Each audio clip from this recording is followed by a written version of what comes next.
CBC, competency-based curriculum, is our concern. In this current Kenya, we have so many youths reading a lot of motivational books to feel inspired and motivated. But the bitter truth is that, even after reading them, they do what the 844 curriculum taught them. Read, cram, close the book, wait for an exam. No practical teaching for real life experience. Then we call for change. Where will it come from when the youth were brought up to only study for a job in a certain company that their fathers have not? CBC is here to nurture a practical based learning. So what you learn in class, you apply it directly both in class and outside the class. You do not need motivation to do it since you can relate to it. When you want to bring reforms to CBC because it's expensive, remember the cheap 844 brought us to the high cost of living because it never gave birth to thinkers but crammers, not problem solvers but problem creators, to job seekers and not job creators. Always cheap is expensive. Is that what you want? Yes, most Kenyans can't afford it, but what is the work of the government?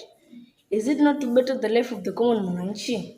Instead of you bringing down the expensive standard of CBC, bring up the living standard so that the citizen can afford the curriculum for the sake of the future generation. We are told that the stakeholders are going to be consulted. I hope the stakeholders will include us. The beneficiaries of the curriculum. We have first-hand information on how it has influenced our thinking than a bunch of lazy teachers, who all they think is the workload and not what the Lord is producing. If they could only see from our angle, they will never wish the standard of CBC to be low down. A good man once said, if pupils do not get according to how you teach them, then teach them according to how they get. Now, listen to this. We also have lazy parents who care less about their kids because they've been always busy catching up the wind, leaving us only to the teachers to bring us up. When they could no longer recognize us, they blame it on the teacher. But where were you when we were being raised up? If you could not manage me in your house, how do you expect a teacher handling 100 pupils to manage us all? Why do you expect so much for a teacher? You give so little. Is this some kind of God? You also pay less attention to us, and you expect a lot from us sometimes to come? How? CBC is here to bring us together, and we are busy trying to push it away.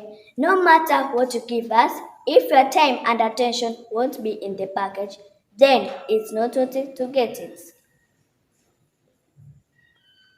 Mr. Government Officer, you have taken your children to international school to learn the CBC curriculum in the name of international curriculum.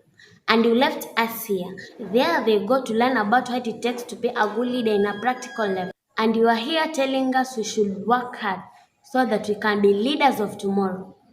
But when tomorrow comes, your kids who went through international schools come to pick those leadership positions.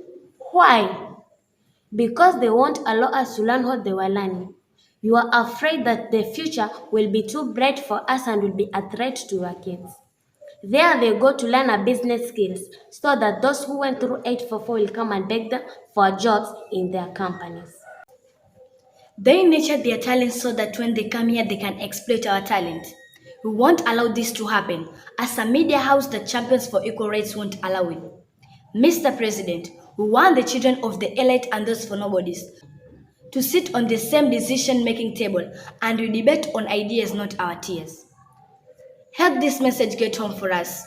Here at Bright Star Chorus Media TV, we won't stop bringing facts on your table. We raise our case.